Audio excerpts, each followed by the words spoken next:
예, 함께 보실 말씀은 신약성경 베드로후서 1장입니다. 서신서들의 배경 17번째 서신을 배우는 날인데 베드로후서 1장 1절 2절 말씀을 읽고 베드로후서 개관을 살펴보도록 하겠습니다. 신약성경 베드로후서 1장 1절부터 2절까지 말씀, 신약성경 384쪽 전후를 보시면 되겠습니다.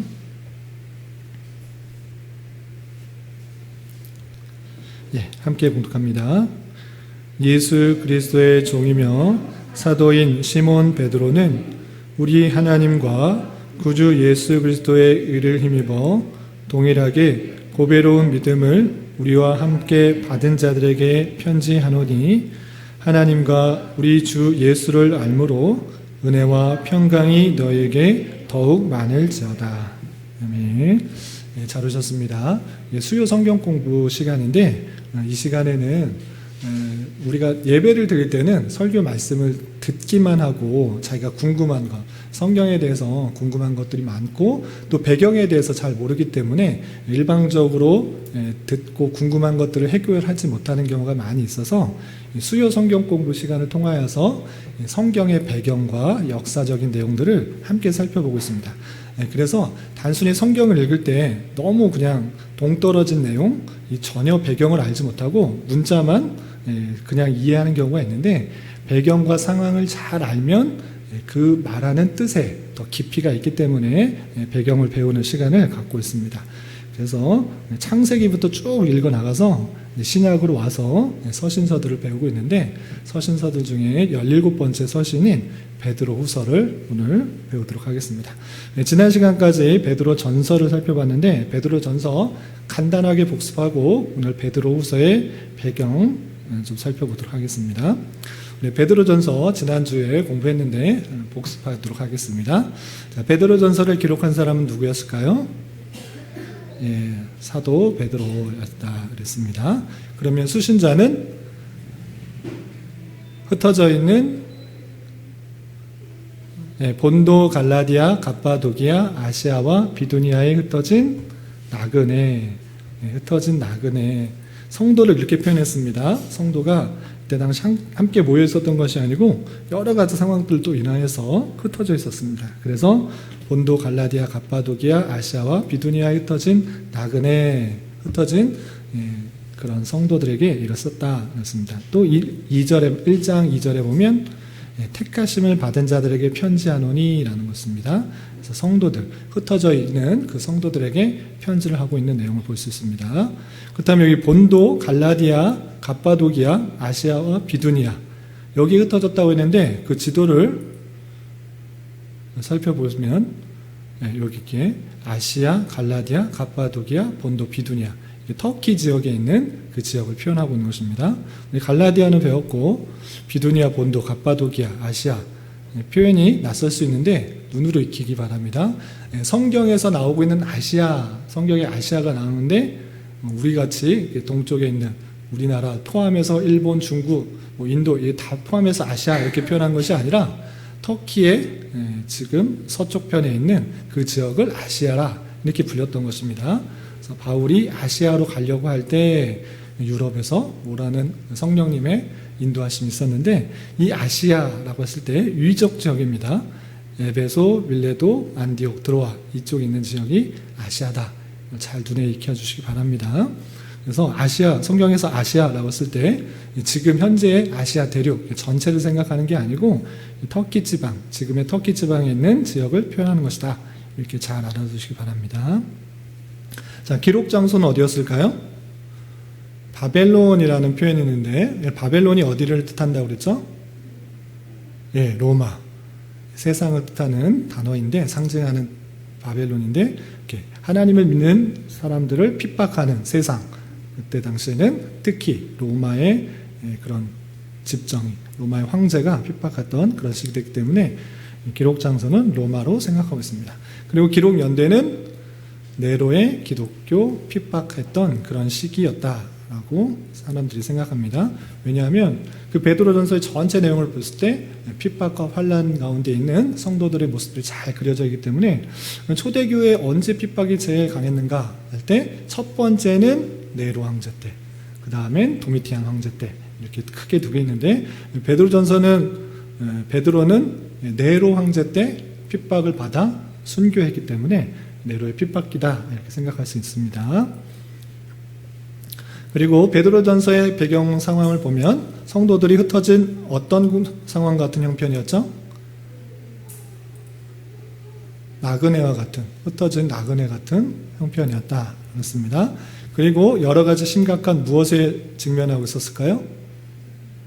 여러 가지 심각한 시험에 직면하고 있었다. 그리고 베드로전서의 구조와 목적, 여러 번 강조했는데 크게 두 개로 나눌 수 있다라고 했습니다. 하나는 권면, 하나는 또 뭘까요? 하나님의 참된 은혜임을 증언하느니 위해서 증거 또는 증언. 그래서 권면과 증언 크게 두 개가 있다라고 했습니다. 시온이 지난번에 몇 번 물어봤는데 기억하고 있으리라 생각합니다. 그래서 권하고, 그래서 권면이 앞부분에 나오고, 뒷부분에 나오고, 이 증언이 앞부분에 나오게 됩니다. 증언과 권면으로 되어 있다. 그래서 그리스도인들이 어떻게 구원을 받은지, 구속을 받는지 그것을 다시 한번 잘 알려주고, 그러한 구원을 받은 자로서, 구속을 받은 자로서 어떠한 삶을 살아야 되는지 각양각층, 각 모습에 있어서 권면하는 내용이 2장부터 5장까지 쭉 이어졌습니다. 이렇게 알아두시기 바라고, 베드로전서의 목적, 그리스도인들에게 구속을 증거하고 바른 생활을 권면함으로써 환난과 핍박 속에서 어떻게 하는 나그네가 되게 하기를 바랬을까요? 좀 어렵죠? 환난과 핍박 속에서 지는 이기는, 이기는. 환난과 핍박 속에 있을 때 이 말씀을 잘 듣고 이겨내라, 이렇게 하기 위해서 베드로전서를 썼다, 이렇게 했습니다. 그래서 전체적으로 봤을 때 네 부분을 나눌 때 인사, 첫에 인사가 있고 뒤에 끝인사, 항상 서신에 이렇게 되어 있습니다. 그리고 중간에 핵심적인 내용이 무엇인가? 1, 2장에서는 증거, 그리스도의 구속에 대한 증거, 그리고 2장부터 5장까지는 그리스도인의 바른 생활에 대한 권면으로 되어 있다, 이렇게 공부했습니다. 베드로전서 하면 머릿속에 떠오르는 게 있어야 됩니다. 그냥 한번 듣고 잊어버리라는 것이 아니고, 이랬었지 하고 머릿속에 잘 염두에 두고 있으면 베드로전서 읽을 때 훨씬 더 생동감 있게 또 전체 내용을 잘 이해할 수가 있습니다. 아시겠죠? 이것들을 머리에 잘 담아두시기 바랍니다. 자, 오늘은 베드로 후서를 배우도록 하겠습니다. 자, 베드로 후서 기록자는 당연히 누구일까요? 베드로 1장 1절에 아주 그렇게 구체적으로 써 있는 것을 볼 수 있습니다. 1장 1절 말씀 함께 봉독하겠습니다. 시작. 예수 그리스도의 종이며 사도인 시몬 베드로는 우리 하나님과 구주 예수 그리스도의 의를 힘입어 동일하게 보배로운 믿음을 우리와 함께 받은 자들에게 편지하노니 라고 하면서 여기 베드로에 대해서 썼다. 예수 그리스도의 종이며 사도인 시몬 베드로, 이것을 시몬 베드로가 썼다라는 것들을 알 수 있습니다. 그리고 수신자는 누구인가? 요거 제가 파일을 옮길 때 저장을 안 하고 그냥 옮겨진 것 같아요. 그래서 조금 빠진 것들이 있는데 그냥 전에 저장한 것으로 그냥 하겠습니다. 수신자는 아까 읽은 것처럼 우리 하나님과 구주 예수 그리스도의 의를 힘입어 동일하게 보배로운 믿음을 우리와 함께 받은 자들에게 편지하노니 라고 했습니다. 그러니까 하나님의 택하신 백성들, 믿음을 갖고 있는 사람들, 그리스도의 의를 힘입어서 동일하게 믿음을 갖고 있는 성도들에게 편지한다 라고 했습니다. 어떤 구체적인 그런 사람이 아니라 넓은 사람들, 하나님의 택하신 백성들이 돌아가면서 모두 읽을 수 있도록 그렇게 하고 있는 모습을 볼 수 있습니다. 그렇다면 기록 장소와 연대는 언제인가?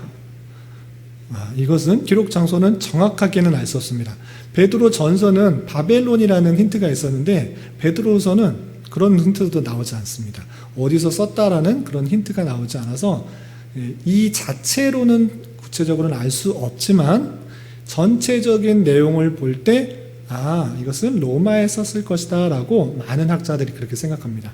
왜냐하면 베드로 전서를 쓴 이후에 얼마 되지 않아서 베드로는 네로 황제의 핍박을 받아 죽게 되고, 또 이 편지를 보면 내가 두 번째 편지를 썼노니 라는 그런 표현이 있습니다.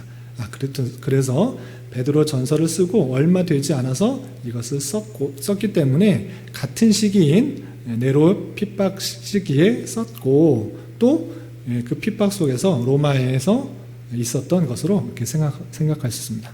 그래서 이 베드로후서의 내용을 잘 보면 베드로 사도가 아주 편안하고 안락한 로마에서의 삶을 살았던 것이 아니라 바울과 마찬가지로 내가 죽을 날이 얼마 안 남았구나를 생각하고 있었던 모습을 볼 수 있습니다. 그것이 베드로후서 1장 13절부터 15절까지 있는데 우리 한 절 한 절씩 읽어보도록 하겠습니다. 우선 베드로후서 1장 13절 말씀 함께 봉독하겠습니다. 시작. 내가 이 장막에 있을 동안에 너희를 일깨워 생각나게 함이 옳은 줄로 여기노니. 여기서 내가 이 장막에 있을 동안에 라는 표현이죠. 이 장막이 뜻하는 것이 무엇일까요? 텐트일까요? 장막. 가죽으로 만든 그런 집이를 장막이라고 표현하는데 실제 그것을 뜻하는 걸까요? 그럼 무엇을 뜻하는 걸까요? 쉴 수 있는 곳, 그것이 아니라 육체를 갖고 있을 때라는 것을 뜻해요. 영혼이 이 육체 안에 있는 그 표현을 바울사도도 이런 표현을 썼는데 베드로도 마찬가지로 장막에 있을 동안에, 이 장막에 있을 동안에, 육체를 가지고 있을 동안에 라는 뜻입니다. 죽으면 이 장막을 놓고 하나님께로 가는 것이고, 지금은 이 땅에 있는 동안에는 육체를 가지고 있는데 그것을 영혼이 육체 안에 있다라는 표현을 성경에서는 종종 이렇게 표현하고 있는 것입니다. 내가 이 장막에 있을 동안에, 내 육체를 가지고 있을 동안에 너희를 일깨워 생각나게 할미 옳은 줄로 여기노니 라고 하면 내가 살아있을 때 너희를 일깨워서 생각나게 하는 것이 마땅하다 이렇게 생각하고 있는 것입니다. 또 14절에는 이런 표현도 있습니다. 베드로서 1장 14절 말씀 함께 읽어보겠습니다. 시작. 이는 우리 주 예수 그리스도께서 내게 지시하신 것 같이 나도 나의 장막을 벗어날 것이 임박한 줄을 알미라. 예수님께서 지시한 것이 있는데 그것은 무엇인가? 모든 사람이 이렇게 육체를 가지고 영원히 사는 것이 아니라 육체를 가진 인생은 언젠간 한번 죽게 되는 것이다. 그리고 심판이 있다. 이 말씀들을 하신 건데, 나도 이 장막, 어떤 또 그런 천막에서 사는 그런 집이 아니라 육체를 벗어날 날이 임박할 줄을 알고 있다. 내가 죽을 날이, 내가 죽어서 이 육체를 놔두고 영원히 주님께로 갈 날이 얼마 남지 않았다. 이제 임박하였다. 이것을 알고 있다라고 했습니다. 그래서 베드로도 지금 내가 죽을 날이 얼마 남지 않았구나. 네로 황제의 그 핍박 속에서 수많은 기독교인들이 죽어가고 있는 것처럼 나도 이제 그렇게 될 날이 얼마 남지 않았구나 이렇게 생각하고 있는 것입니다. 사도 바울도 그것을 느꼈고 베드로도 이렇게 느끼고 있는 것입니다. 그래서 장막을 벗어날 것이 임박할 줄 알고 있다 이렇게 표현하고 있는 모습을 볼 수 있습니다. 또한 베드로후서 1장 15절에서도 이런 표현이 있습니다. 1장 15절 함께 봉독합니다. 시작. 내가 힘써 너희로 하여금 내가 떠난 후에라도 어느 때나 이런 것을 생각나게 하려 하노라. 내가 힘써 생각나게 한다.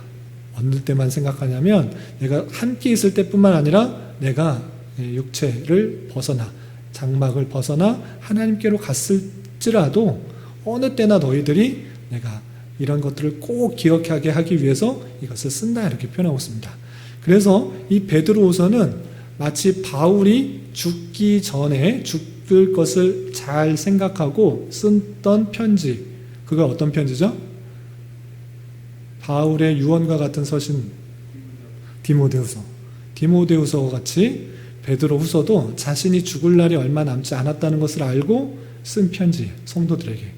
먼저 베드로 전서를 썼음에도 불구하고 핍박과 탄압 속에서 힘있게 이기는 자로서 살아가자라고 바른 삶을 알려주었는데, 그것을 얼마 되지 않아서 이제 내가 죽을 날이 얼마 남지 않았구나 생각하면서 다시 이것들을 내가 떠나 있으나 어디 있으나 꼭 생각할 수 있도록 이렇게 편지하고 있습니다.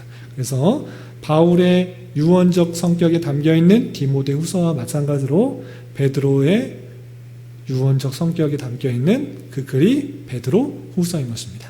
그래서 자신이 마지막 떠날 날을 앞에 두고 남기는 글, 얼마나 하고 싶은 말, 남기고 싶은 말이 간절히 잘 담겨 있겠습니까?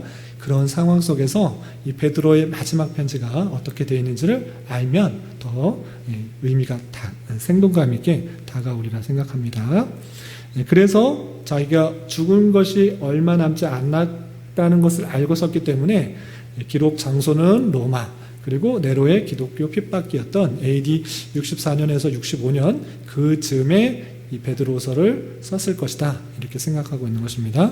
베드로는 로마의 네로 황제의 핍박에 대해서 로마에서 순교당했기 때문에 그렇습니다. 그렇다면 기록 목적이 무엇인가 라고 했을 때 3장 1절과 2절에 잘 표현되어 있습니다. 우리 베드로서 3장 1절 2절 함께 봉독하겠습니다. 시작. 사랑하는 자들아, 내가 이제 이 둘째 편지를 너에게 쓰노니 이 두 편지로 너희의 진실한 마음을 일깨워 생각나게 하여 곧 거룩한 선지자들이 예언한 말씀과 주 되신 구주께서 너희의 사도들로 말미암아 명하신 것을 기억하게 하려 하노라. 아멘. 둘째 편지를 너희에게 썼다라고 했습니다. 첫째 편지가 뭐라고요?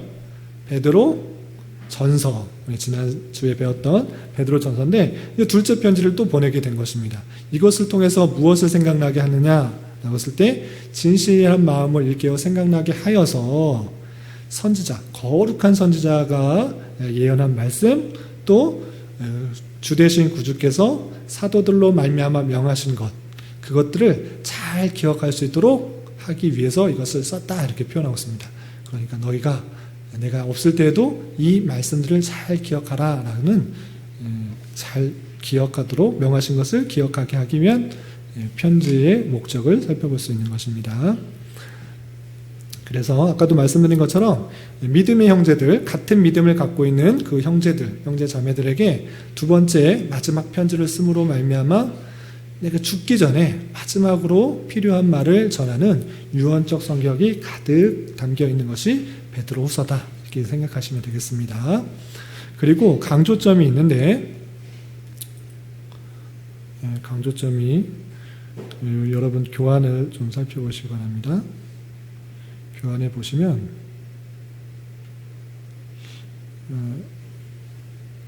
슬라이드에 안 나와 있는데, 교환을 보시면 첫 번째, 가짜 교사들에 대한 경계를 다루면서 하나님의 심판을 강조하고 있습니다. 가짜 교사들이 이렇게 나타나는데 그 사람들은 심판받을 것이다, 이렇게 표현하고 있고, 두 번째, 재림을 부인하는 자들을 의식하여서 재림에 대해서 강조하고 있습니다. 재림을 부인하는 그런 거짓 교사들, 잘못된 사람들이 있는데 그런 건 아니고 분명히 주님께서 다시 오실 것이다, 이것을 강조하고 있는 것이 베드로서입니다. 또 세 번째 강조하는 것이 무엇인가? 주님의 교훈과 그에 따른 사도적 정통을 가져가고 있습니다. 주님께서 어떤 것을 가르쳤고 또 사도들이 그 전통에 따라서 어떻게 했는가를 잘 기억하라 라고 강조하고 있고요. 네 번째, 이단의 위험을 의식하여서 참된 지식을 강조하고 있습니다. 다양한 이단들이 나타날 것이다. 하나님을 믿는 그 지식 가운데 삶을 살아갈 때 다양한 이단들이 나타날 것이니까 너희는 주의하고 바른 지식 가운데 올바로 서야 될 것을 강조하고 있는 것이 베드로후서입니다. 그리고 다섯 번째, 마지막으로 주를 따르는 성결한 삶을 강조하고 있습니다. 주님을 따를 때 그 것에 따른 삶이 무엇인가, 바른 삶이 무엇인가, 성결한 삶으로 살아야 될 것을 강조하고 있는 것이 베드로서다, 이렇게 이해하시면 되겠습니다. 그래서 베드로 전서와 비교를 하면 어떤 강조점이 있는가? 우리가 아까 시작할 때 베드로 전서의 특징에 대해서 잠깐 살펴봤는데, 베드로 전서는 핍박과 박해 아래에 있는 교인들을 위로하고 격려하는 것에 집중이 있다고 하면, 베드로 후서는 이단의 위험성에 있는 교인들의 실족을 막고 주의 교훈을 쫓아 성결한 생활을 하게 하며 바른 종말론적 신앙을 가지도록 하는 것입니다. 핍박 아래에서 잘 견디는 것에 그치는 것이 아니라 이 세상에 반드시 다양한 이단들이 있을 것을 계속적으로 주입하면서 바른 지식과 진리 안에 그 굳은 믿음을 가지고 바른 종말론적 신앙을 가지고 바른 삶을 살아야 된다는 것들을 마지막으로 강조하면서 베드로 사도는 그 생을 마감하게 되는 모습을 볼 수 있습니다. 그래서 베드로 전서는 핍박받는 성도들에게 위로, 격려, 이기는 삶, 이것을 강조했다면 특별히 베드로 후서는 그것에 그치는 것이 아니고 수많은 이단들이 있을 것을 다시 한번 강조하면서 진리의 말씀들을 위해 굳게 서라. 그리고 바른 종말론 가운데 바른 삶을 살아야 된다. 이것을 강조하는 것이 베드로 후서입니다. 이해되셨죠? 중간중간에 이거는 그냥 설교가 아니기 때문에 성경 공부이기 때문에 언제든지 궁금한 것들은 질문하셔도 됩니다. 자, 그리고 베드로후서의 배경과 상황을 보겠습니다. 이해를 돕기 위해서 좋은 상황도 있고 나쁜 상황도 있어요. 그래서 좋은 상황 3가지, 또 안 좋은 상황, 나쁜 상황 5가지 이렇게 정리해 보도록 하겠습니다. 첫 번째, 좋은 상황이 무엇인가? 이 수신자, 그 성도들은 이미 있는 진리 위에 서 있다라는 것을 알 수 있습니다. 이것은 좋은 상황이에요.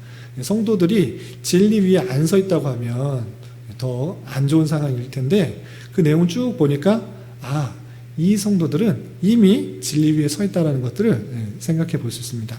어떤 표현 때문에 그런가? 베드로후서 1장 12절의 표현 때문에 이렇게 할 수 있습니다. 베드로후서 1장 12절 말씀 함께 봉독하겠습니다. 시작. 그러므로 너희가 이것을 알고 이미 있는 진리에 서 있으나 내가 항상 너희에게 생각나게 하려 하노라. 아멘. 그 앞절에서 보면 너희가 이것을 알고 이미 있는 진리에 서 있으나 라고 했습니다.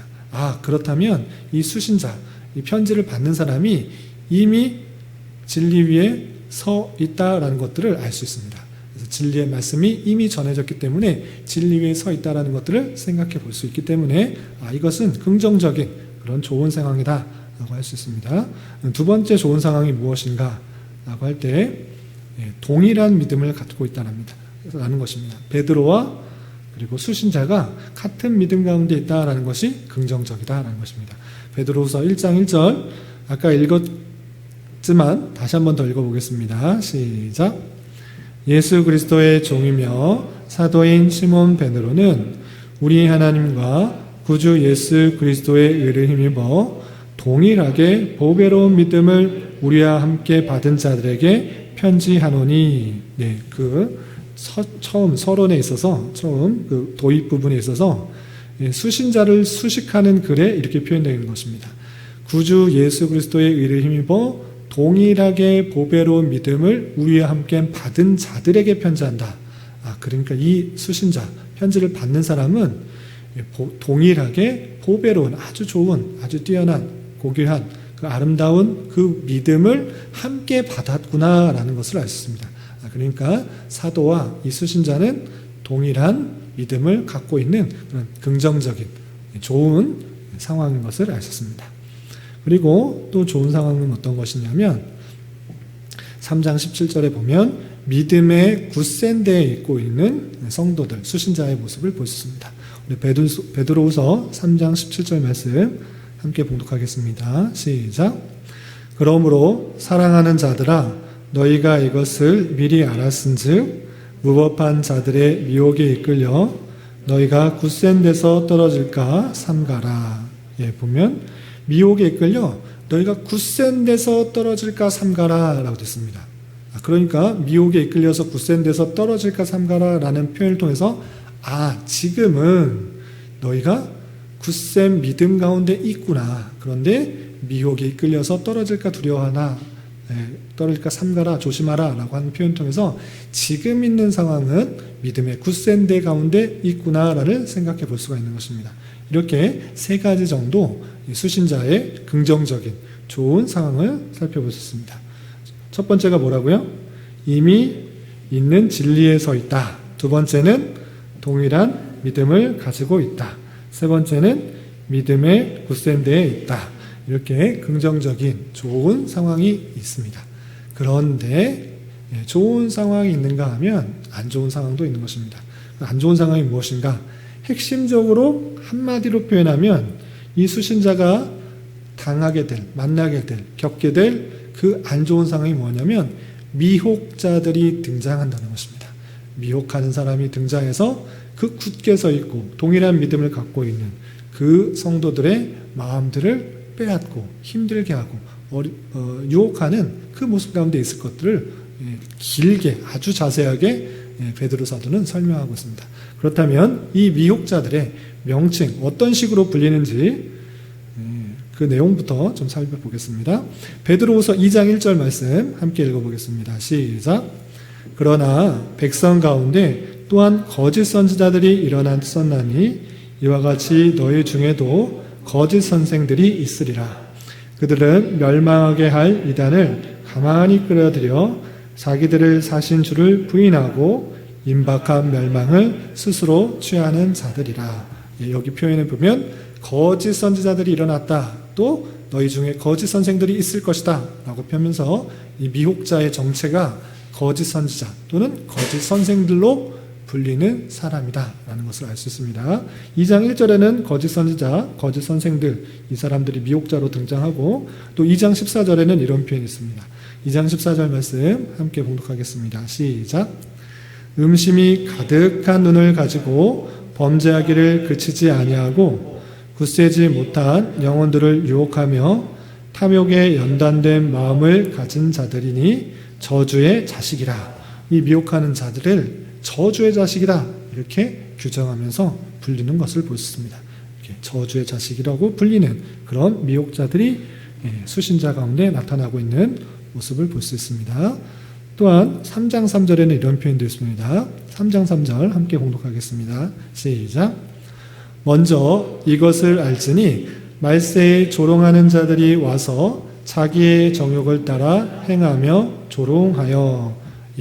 말세에 조롱하는 자들이 와서 정욕을 따라 행하며 조롱한다 라고 통해서 그 믿음을 뺏어가는 그 사람들 중에 조롱하는 자들이라 이름을 불리는 사람이 있다 라고 표현하고 있는 것입니다. 또 마지막으로 3장 17절에는 이 미혹자들을 이렇게 부르는 것을 볼 수 있습니다. 3장 17절 말씀 함께 봉독합니다. 시작. 그러므로 사랑하는 자들아 너희가 이것을 미리 알았은즉 무법한 자들의 미혹에 이끌려 너희가 굳센 데서 떨어질까 삼가라. 무법한 자들의 미혹에 이끌려 굳센 데서 떨어질까 삼가라 하는 표현을 통해서 이 미혹하는 자가 무법한 자들로 불리고 무법한 모습 가운데 드러나고 있구나라는 것을 알 수 있습니다. 이렇게 거짓 선지자, 거짓 선생들, 저주의 자식, 조롱하는 자들, 무법한 자들로 불리면서 성도들의 믿음을 굳센 데 서 있는 것을 꺾으려고 하는 사람들이 나타나고 있음을 볼 수 있습니다. 그러면 이렇게 미혹하는 자들이 어떤 주장을 하고 있는가? 대표적인 두 구절만 살펴보겠습니다. 2장 1절 말씀. 아까 읽었으니까 제가 읽겠습니다. 백성 가운데서 거짓 선자들이 일어났었나니 이와 같이 너희 중에서도 거짓 선생들이 있으리라. 그들은 멸망하게 할 이단을 가만히 끌어들여 자기들을 사신 주를 예수 그리스도를 부인하고 임박한 멸망을 스스로 취하는 자들이다 라고 표현한 것을 통해서 이 사람들, 미혹하는 사람들의 가장 큰 특징, 예수 그리스도를 부인한다. 예수 그리스도를 인정하는 것이 아니라 부인하고 있는 모습을 볼 수 있습니다. 우리가 살게 된 것, 구원을 받게 된 것, 오직 예수 그리스도의 은혜일진데 그것이 아니다 라고 그 예수 그리스도를 부인하며 예수 그리스도의 그 공로 사건들을 부정하는 사람들, 그런 사람들이 거짓 선생들이다 이렇게 표현하고 있는 것입니다. 또한 베드로후서 3장 4절에는 이런 표현이 있습니다. 3장 4절 함께 봉독하겠습니다. 시작. 이르되 주께서 강림하신다는 약속이 어디 있느냐? 조상들이 잔후로부터 만물이 처음 창조될 때와 같이 그냥 있다 하니. 이 미혹자들, 거짓 선생들이 주장하는 것 무엇이냐? 주님의 강림, 주님의 재림을 부정하는 것입니다. 주님께서 언제 오시겠느냐? 지금 오신다고 한 지가 얼마나 됐는데 곧 오신다더니 안 오시지 않느냐? 라고 하면서 주님의 강림, 주님의 재림이 없다라고 그렇게 표현하고 있는 것입니다. 그리고 이 세상은 그냥 처음에 창조된 때 그 모습 그대로 그냥 지금도 그렇고 10년도도 그렇고 20년도 그렇고 100년도도 그렇고 1000년도도 그렇고 이렇게 그냥 살아가게 될 것이다 라고 말하는 사람이 나타날 것이다 라는 것입니다.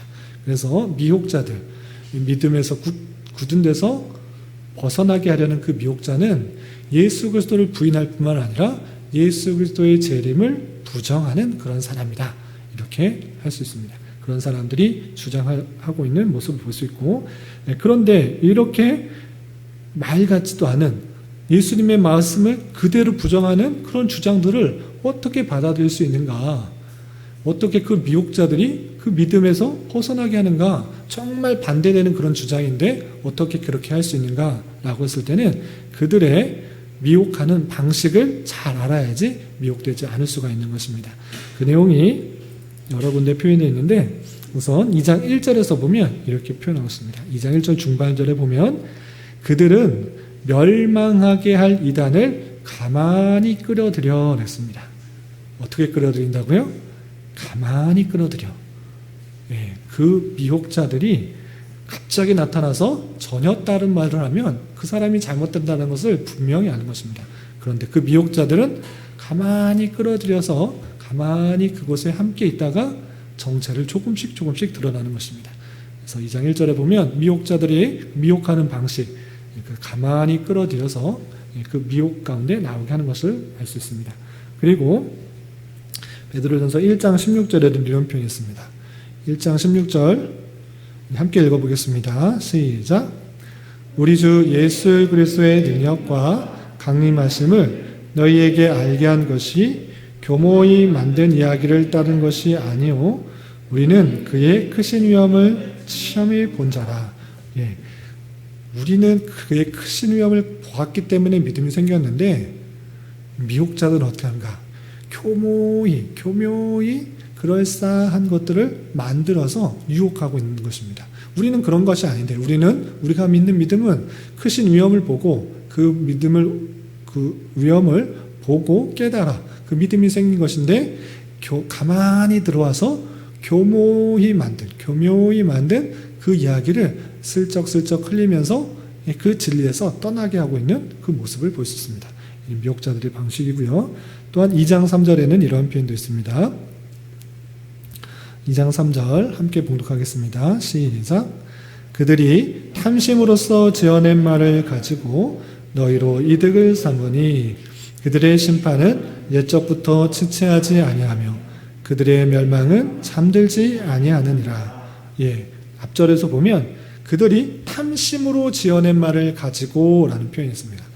가만히 들어와 교묘히 말을 지어내고 탐심으로 지어낸 말을 가지고 사람들의 믿음을 빼앗고 있는 그 미혹자들, 거짓 선생들의 모습을 볼 수 있는 것입니다. 그런 모습으로, 그런 방식으로 계속적으로 미혹하는 사람들이 있을 것을 주의해라 계속적으로 강조하고 있는 것입니다. 또한 2장 18절에는 이런 표현도 있습니다. 미혹자들의 드러나는 방식인데 2장 18절 말씀 함께 봉독합니다. 시작. 그들이 허탄한 자랑의 말을 토하며 그릇되게 행하는 사람들에게서 겨우 피한 자들을 음란으로서 육체의 정욕 중에서 유혹하는도다. 미혹하는 자들의 그 유혹 방식, 미혹하는 그 방식은 허탄한 자랑의 말을 강조하는 것입니다. 허탄한 것, 진실이 아닌데 쉽게 말해서 허세를 부리면서 마치 무엇이 있는 것처럼 허탄한 것들, 진리가 아닌 것들을, 그런 것들을 자꾸 자랑하는 모습들이 드러나게 된다. 그러면 진리 안에서 그것들을 구별할 수 있어야 되는데 그렇지 못하게 되면 그 허탄한 자랑, 그런 자랑에 혹하여서 미혹되어서 교묘히 지어낸 말, 그 말에 미혹되게 된다. 그러니까 그 미혹하는 자들의 방식을 주의해라라고 계속적으로 강조하고 있습니다. 그리고 미혹자들의 윤리는 어떠한가, 삶이 어떠한가, 어떻게 드러나는가, 어떤 모습으로 드러나는가, 물론 안 좋은 모습들로 드러나는 것입니다. 어떻게 드러나는가? 그것이 베드로후서 2장 13절에는 이렇게 표현되어 있습니다. 2장 13절 말씀 함께 봉독하겠습니다. 시작. 불의의 값으로 불의를 당하며 낮에 즐기고 노는 것을 기쁘게 여기는 자들이니 점과 흠이라. 너희와 함께 연애할 때 그들의 속임수로 즐기고 놀며. 그들의 모습들이 잘 들어가고 있습니다. 거짓 선생들, 미혹자들, 그 잘못된 길로 빠지게 하는 그 사람들은 불의의 값으로 불의를 당하게 하고 낮에 즐기고 노는 것을 기쁘게 여긴다. 낮에 노는 것, 무슨 놀 일이 있으면 노는 것을 놀 수 있지만 그런 것이 아니라 그냥 일할 때 일해야 되는데 그런 것을 하지 않고 낮에 즐기고 노는 것을 기쁘게. 나는 노는 것이 제일 좋다. 쉬는 것이 좋다. 그것을 즐기자라고 하는 그런 모습들이 있다라는 것입니다. 그런 것들은 점과 흠이다. 그리고 너희와 함께 연회할 때, 함께 모여서 즐기는 그런 모임들을 할 때 그들은 그들의 속임수로 즐기고 놀며 하는 그런 못된, 잘못된 모습들이 있다라고 지적하고 있습니다. 그리고 2장 14절에 계속해서 보면 음심이 가득한 눈을 가지고 범죄하기를 그치지 아니하고 굳세지 못한 영혼들을 유혹하며 탐욕에 연단된 마음을 가진 자들이니 저주의 자식이다 라고 했습니다. 그들의 윤리, 그들의 모습들, 그들의 생활태도는 어떠한가? 음심이 가득한 눈을 가지고 범죄를 열심히 한다. 범죄를 계속적으로 한다. 그래서 굳세지 못한 영혼들, 믿음에 굳세지 못한 그런 영혼들이 있을 때 유혹하고 죄에 빠지도록 유혹하고 탐욕에 빠지도록 유혹하여서 그 연단된 마음들이 없어지도록 믿음에서 떨어지도록 계속적으로 하는 그 미혹자들의 모습을 볼 수 있습니다. 그리고 2장 3절에서 아까 읽었던 것처럼 그들은 지어낸 말을 왜 지어냈는가? 탐심으로써 지어낸 말을 왜 지어냈는가? 라고 했을 때 너희를 통해서 이득을 삼으려고 하는 것이다.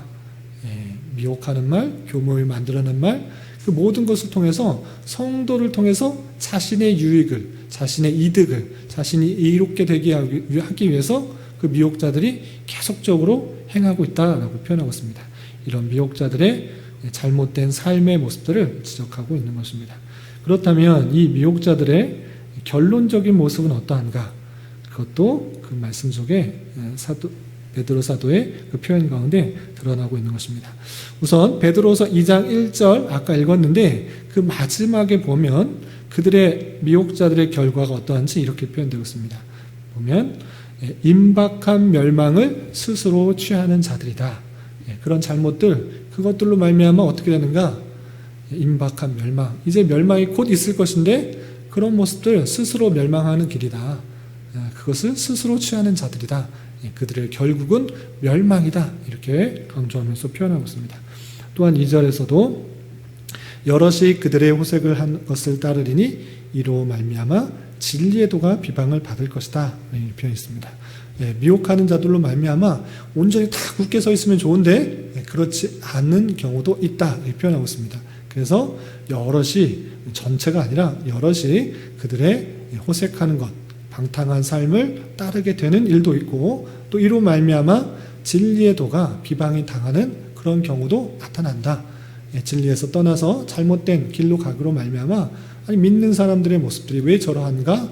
라고 하면서 비방을 받게 되는 경우도 나타난다 라고 표현하고 있습니다. 그리고 2장 3절에서는 그들의 심판은 옛적부터 지체하지 아니하며 그들의 멸망은 잠들지 아니한다 라고 하면서 그들의 심판이 반드시 올 것이며 지체하지 않고 임박하게 반드시 올 것이다 라고 경고하고 있는 모습을 볼 수 있습니다. 그리고 2장 17절에서 보면 이 사람들은 물 없는 셈이요 광풍에 밀려가는 안개니, 물이 없는 셈이고 광풍에 밀려가는 안개니 겉모양만 그럴싸하지 그 내용은 전혀 없는 아무런 힘을, 영향력을 미치지 못하는 그런 사람들이다. 그 사람들은 어떻게 되는가? 그 결국은 어떻게 되는가? 그들을 위하여 캄캄한 어둠이 예비되었나니, 깜깜한 데서 산다, 빛 없는 데서 산다, 이것이 아니라 최후 심판을 받아 지옥에 가게 될 것을 강력하게 선포하고 있는 것입니다. 그리고 2장 18절에 이런 표현도 있습니다. 제가 읽겠습니다. 그들이 허탄한 자랑을 말을 토하며 그릇되게 행하는 사람들에게서 겨우 피한 자들을 음란으로서 육체의 정욕 중에서 유혹하는도다. 그 잘못된 자, 미혹하는 자들이 그릇되게 하는 사람들에게서 겨우 피한 그런 믿음을 지키려고 하는 사람들이 있는데 그 사람들 또한 음란으로서 육체의 정욕 중에서 유혹하는 모습들, 그렇게 계속적으로 미혹하는 그런 모습들 보게 됩니다. 그렇지만 아까도 말했듯이 이렇게 잘못하는 것들, 미혹하는 자들, 이 미혹하는 자들에게는 임박한 진노, 심판을 피할 수 없을 것이다. 이렇게 다시 한번 알려주고 있는 것입니다. 이런 베드로후서 통해서 베드로 사도가 자기가 죽음이 얼마 남지 않았다는 것들을 잘 알고 진리와 믿음에 굳게 서 있는 그 사람들에게 많은 미혹자들이 나타나서 믿음에서 벗어나게 하고 실족하게 하고 잘못된 길로 가게 하는 그 수많은 사람들로부터 주의 깊게 잘 생각해서 믿음을 올바로 지켜서 살아가라라는 것들을 권면하고 있는 것입니다. 그래서 전체적인 그 내용들을 보면 첫 번째 도입 우리가 읽었던 수신자와 기록자, 그것이 1장의 1절 2절에 나오고, 두 번째로 나오는 것은 하나님의 성품에 참여한 자로서 어떠한 삶을 살아가야 되는가, 1장 3절부터 11절까지 나오고, 그리고 이건 추가적으로 사서전적인 자신의 설명들, 그리스도의 강림에 대한 확신을 가지라라는 그런 설명이 나오고, 또 네 번째로 거짓 선지자들에 대하여 2장에 걸쳐서 거짓 선지자들, 거짓 선생들, 미혹하는 자들 어떤 모습 가운데 나타날 것인지를 계속적으로 표현하면서 주의할 것들을 설명하고 있습니다. 그리고 3장에서는 그리스도의 강림에 대해서 부정하는 사람들, 그리스도께서 언제 오실 것인가, 안 오신다, 그냥 처음에 있었던 대로 그대로 있을 것이다 라고 그렇게 말하는 사람들에 대해서 그것이 잘못됐다 라고 지적하면서 주님께서 다시 오실 것을 강력하게 변호하고 있고, 마지막에 18절로 마무리하게 됩니다. 이렇게 전체적인 내용들이 있다라는 것을 알려두시고, 내용들을 좀 다음 주에는 베드로후서의 핵심적인 내용들, 모든 내용들을 잘 살펴보기만 하니까 강조점이 되는 몇 가지 내용들로 좀 살펴보도록 하겠습니다. 이렇게 베드로후서 대략적인 계괄에 대해서 살펴보았는데, 혹시 궁금한 것이 있으시면 질문해 주시기 바랍니다. 시오, 질문 있어요?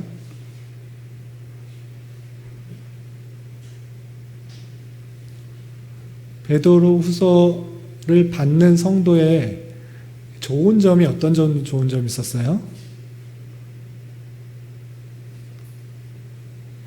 긍정적인 거. 베드로후서를 받는, 수신하는 그 사람의 좋은 점 어떤 게 있었어요? 우리 1페이지 마지막에 있었죠. 이미 진리에 서 있었고, 사도와 동일한 믿음을 가지고 있었고, 또 믿음의 굳센 데에 서 있었습니다. 그렇게 잘 서 있는 성도들이 앞으로 만나게 될 상황이 사도 베드로가 봤을 때, 지금도 그러지만 앞으로도 계속적으로 미혹하는 자들이 있을 것이다 라는 것들을 알려준 것입니다. 그래서 그 미혹하는 자들에서 미혹되지 않고 굳은 믿음을 갖게 하도록 여러 가지 그들이 미혹하는 방식들을 알려줌으로써 바른 믿음 아래 서 있기를 잘 권면하면서 강조하고 있는 모습을 베드로후서다, 이렇게 이해하시면 되겠습니다. 혹시 궁금한 거 있으시면 질문하실 것이다.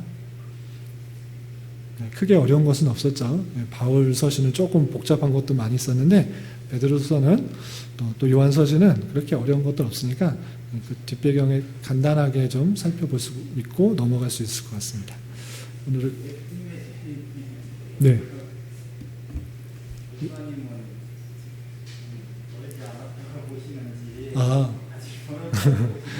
예수님의 재림을 제가 알면은 좋겠지만 가려져 있기 때문에, 그래서 성경에 나와서 곧 오신다, 있기 때문에 모든 성도가 곧 오실 것으로 생각해야 됩니다. 저가 생각하기에 곧 온다, 10년 후에 온다, 20년 오신다, 100년 후에 온다, 그렇게 생각할 수 있는데, 그렇게 생각하는 게 아니고 곧 오신다고 모두가 생각해야 되는 것입니다. 저는 어떻게 생각하냐 이것이 아니라 모든 성도가 이제 곧 오신다라고 생각을 해야 되는 것입니다. 그런 자세로 이 땅을 살아가야 되는 것이죠. 근데 실제 곧 오신다는 것이 지금 2000년 전에서도 주님께서 곧 오신다라고 하셨고 이제 내가 속히 오시겠다 이렇게 표현했는데도 2000년이 지났기 때문에 똑같이 2000년 더 지나서 안 올 수도 있어 이렇게 그럴 수도 있으시지만 모든 성도는 곧 오신다는 마음으로 삶을 살아가야 되는 거죠. 그게 제일 중요한 것 같아요. 전혀 징조가 주님 오시면 정말 이 땅이 무슨 요한계시록에 나오는 듯한 그런 말세의 징조들이 갑자기 막 나오고 그리고 그 사탄의 마지막 그 아마겟돈의 전쟁, 최후의 전쟁을 일으키는 것과 같은 모습으로 이렇게 드러날 이제 진짜 마지막이나 이렇게 생각할 수 있는데 그것이 이제 어떤 것이냐는 정말 잘 모르는 거죠. 그래서 많은 상황들을 보면서 종말의 때가 나타나는 모습과 다르지 않기 때문에 언제 오셔도 가능하다라고 생각하고 주님의 날이 얼마 남지 않았으니 우리가 이 땅에서 영원히 살 것처럼 사는 것이 아니라 언제 주님께서 오셔서 또는 언제 주님께서 부르셔도 나는 감사하고 기쁜 자세로 살아가는 것이 제일 중요한 거죠. 그것이 성도에게 정말 필요한 마라나타의 신앙이요 종말론적인 신앙이죠. 그렇지 않고 2000년이 지났는데 지금 2000년 전에 쓰셨던 그 말씀이 아직도 이루어지지 않았기 때문에 지금 핍박하고 마지막 그 사단의 세력이 모아서 마지막 전쟁을 일으키는 것 같은 그 로마 황제의 핍박 속에서도 종말이 안 왔기 때문에 지금도 많은 핍박들이 있지만 마지막 때가 아닐 거다 하면서 한참 뒤로 생각하고 내가 평생을 또는 영원히 이 땅에서 살 수 있을 것처럼 우리의 자세가 그런 식으로 나가는 것은 좀 조심스럽다. 언제 주님께서 부르셔도 우리는 기쁨으로 갈 수 있는 것. 땅에 속한 자가 아니라 하늘에 속한 자로서 이 땅을 계속적으로 훈련해 나가는데 훈련할 때 훈련이 끝나는 게 좋지 계속 훈련만 하면 힘들잖아요. 훈련이 끝났으면 이제 훈련 끝나고 연단이 됐으니까 이제 본 곳으로 가야죠. 그러니까 얼마 전에 도쿄 올림픽이 열렸잖아요. 아주 그냥 그 보건 위기 속에서 코로나의 힘든 속에서도 굳이 1년 연장해서 열렸잖아요. 그런데 이제 운동선수들을 봤을 때 운동선수들의 얘기를 들었을 때 저는 운동선수가 아니니까 저렇게 위험한 걸 왜 여나 이런 식으로 생각을 했는데 물론 도쿄 일본의 입장은 차치하고 그러서라도 선수들을 보니까 선수들의 얘기라니까 모든 선수도 아닐지 모르지만 제가 들었던 인터뷰를 내보니까 정말 4년 동안 이것을 위해 열심히 했다. 나 4년 동안 이걸 위해서 열심히 했고 1년 연기돼서 5년 됐는데 정말 열심히 수고했는데 금메달 따서 또는 메달 따서 열심히 성과가 나서 정말 기쁘다. 이런 표현을 하더라고요. 그런데 만약에 올림픽이 1년 연기되지 않고 취소돼서 8년 뒤에 열린다고 해보세요. 그럼 이 수고한 그 노력의 선수들은 얼마나 김이 빠질까요?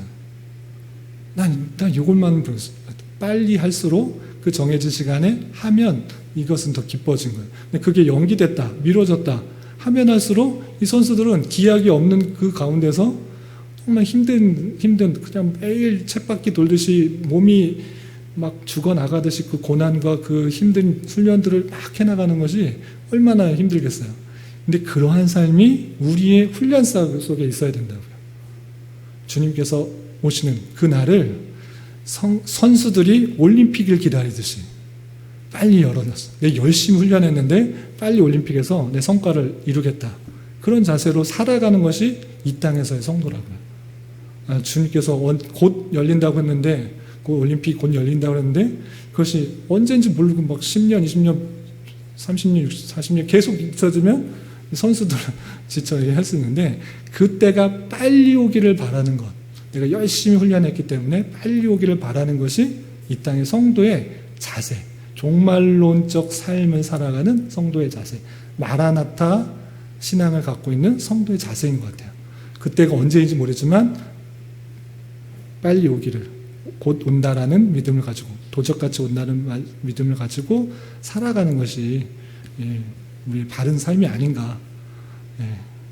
제가 언제다 이렇게 말하면 이단이 됩니다. 몇 년 뒤 이렇게 말하면 언제 어떻게는 근거됐냐. 곧 온다고 그러는데 1년 뒤에 올 것 같습니다. 이렇게 말하면 제가 이단이고 곧 오신다라는 믿음을 그대로 받아들여서 곧 오시는 자로서의 삶을 잘 열심히 살아가는 게 모든 성도의 자세가 아닌가 그렇게 생각을 합니다. 근데 특히 잘 사는 나라에 있어서는 또 평강한 이른바 핍박과 탄압이 없는 그런 나라에서는 주님이 오시는 걸 그렇게 기대하지는 않는 것 같아요. 그렇죠? 이 땅에서 편안하게 그냥 신앙생활 잘 하고 먹고 마시고 풍족하니까 주님이 오시는 것보다 이 땅에서 그냥 넉넉하게 평안하게 좀 더 살고 싶은데 주님께서 오시면 주님께서 오신 그 삶이 정말 좋은가? 기쁜가? 맨날 밤낮 없이 주님을 찬양해야 된다는데 나 좀 힘든 것 같은데 이런 식으로 생각할 수도 있을 것 같아요. 그런 게 아니라 핍박과 탄압과 어려움 속에서도 신앙을 지키고 주님 말씀을 붙들고 그러할 때 주님께서 신실하게 내 기대와 생각과 바람보다 훨씬 더 선한 방법으로 인도하신 주님을 느꼈을 때 주님만이 나의 소망이고 인도자 되시고 목자 되시는구나. 주님만이 나의 목자 되시니 인도자 되시니 빛이 되시니 위로자 되시니 주님을 빨리 만나고 싶다라는 자세로 이 땅을 살아가는 게 성도의 마땅한 그런 모습이고 이 땅의 소망과 기대와 이런 것들을 많이 두기보다는 그 모든 것들을 도구로 삼아 우리를 신앙을 훈련하는 자세로 살아가는 게 합당한 모습이 아닌가 이렇게 생각을 합니다. 답변이 되셨는지 모르겠습니다. 주님 언제 오시는지는 모르지만 곧 오신다라는 것을 말씀 그대로 받아들여서 그런 자세로 함께 살아가길 기원합니다. 혹시 이영재 원사님 뭐 궁금하신 것 좀 어려우실 수도 있는데 처음이시라서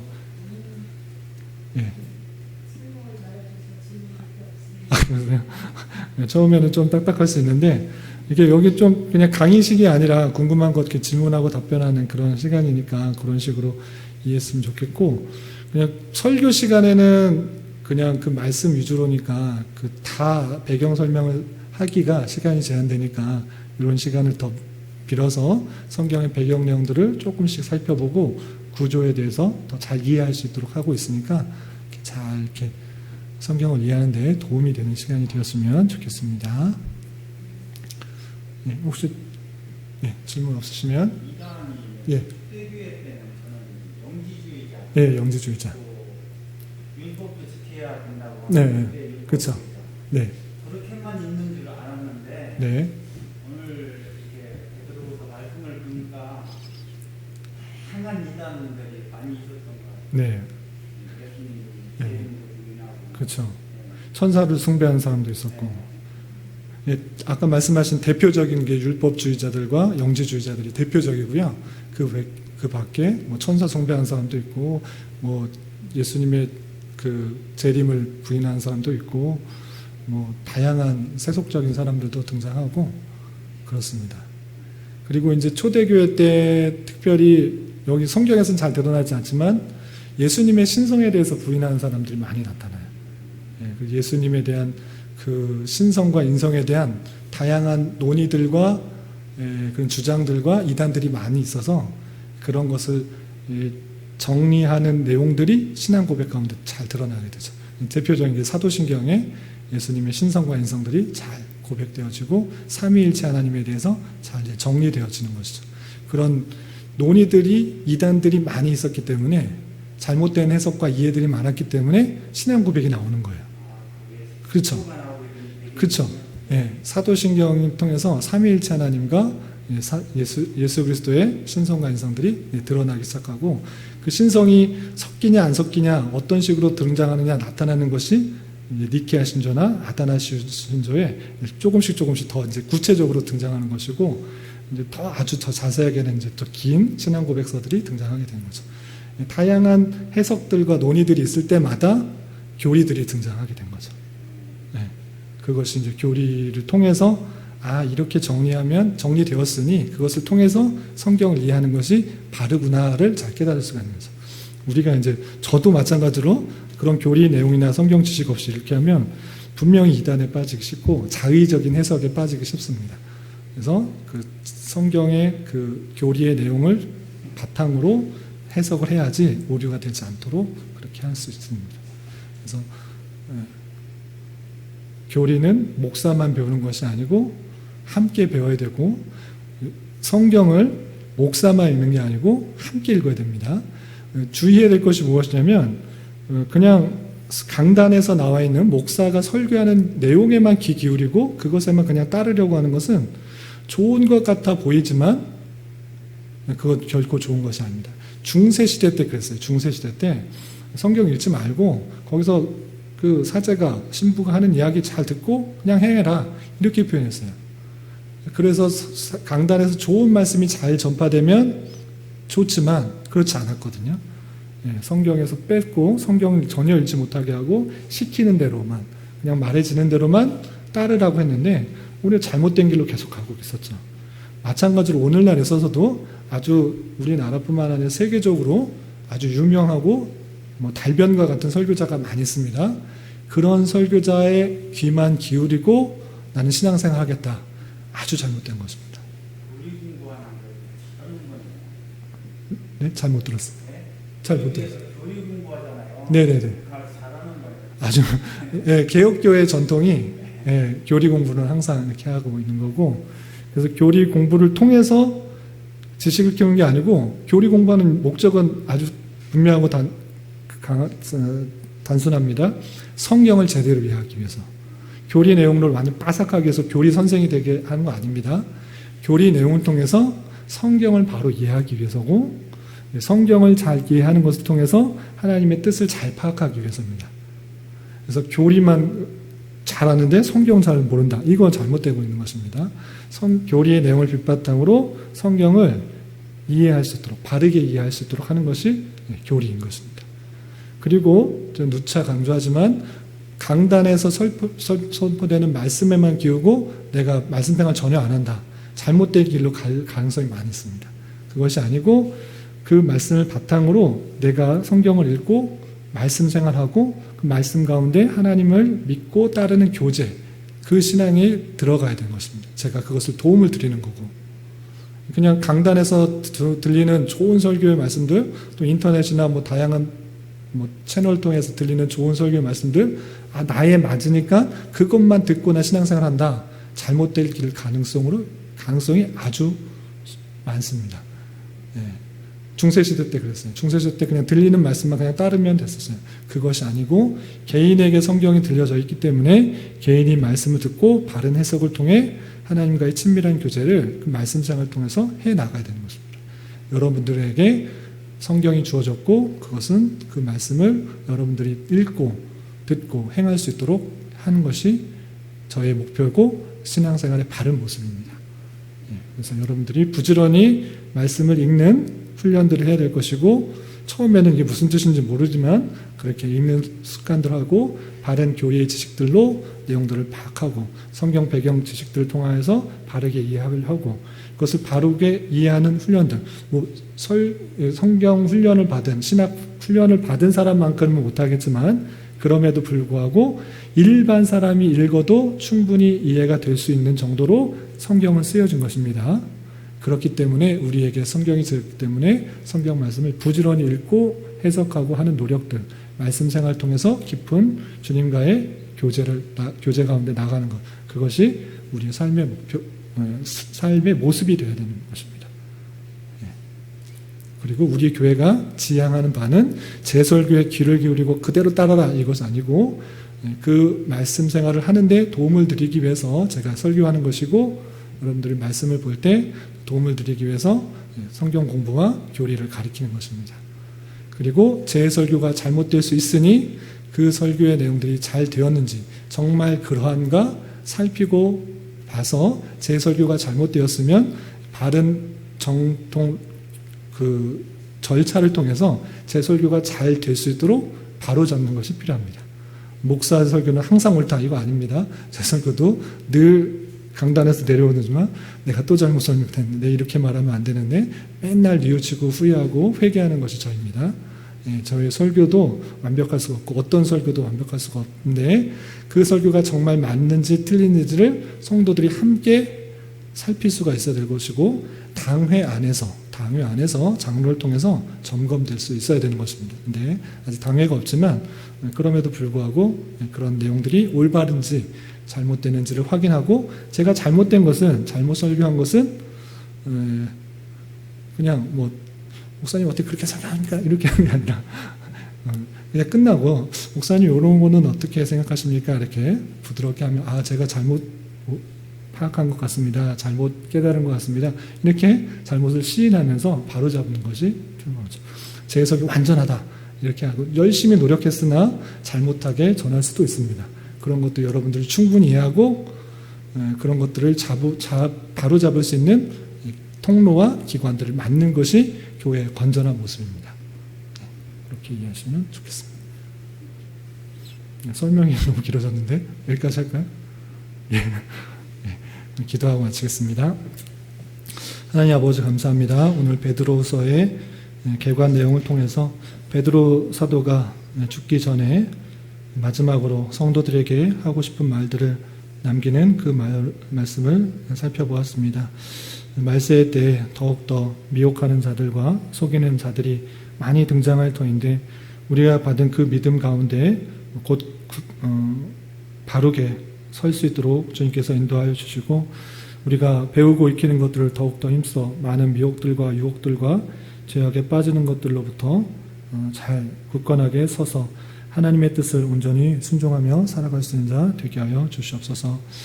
세상은 더욱더 어두워지고 타락해져만 가고 있는데 주님 이때가 말세의 때인 줄 알아 우리의 삶을 처복종시켜 하나님께서 원하시는 그런 종말을 살아가는 성도의 삶으로 살아가게 하시고 이 땅을 살아가되 이 땅에서 영원한 삶을 살아가는 것이 아니라 하나님의 백성으로서 훈련자의 모습으로 연단되어져 가는 기간인 줄 알아 많은 환경과 사건을 통해서 우리의 신앙의 인격이 더욱더 단련되며 정결하고 순결하며 아름다운 보석과 같은 모습으로 연단되고 성장할 수 있도록 인도하여 주시옵소서. 주님 우리 교회의 모든 상황과 여건을 아시오니 주님께서 함께하여 주시고 또한 은혜 내려주셔서 주님께서 원하시는 모습으로 날로 성장하게 하시고 주님의 뜻을 이루어드리게 부족함이 없는 교회로 성장할 수 있도록 인도하여 주시옵소서. 예수님의 이름으로 감사히 기도드리옵나이다. 아멘.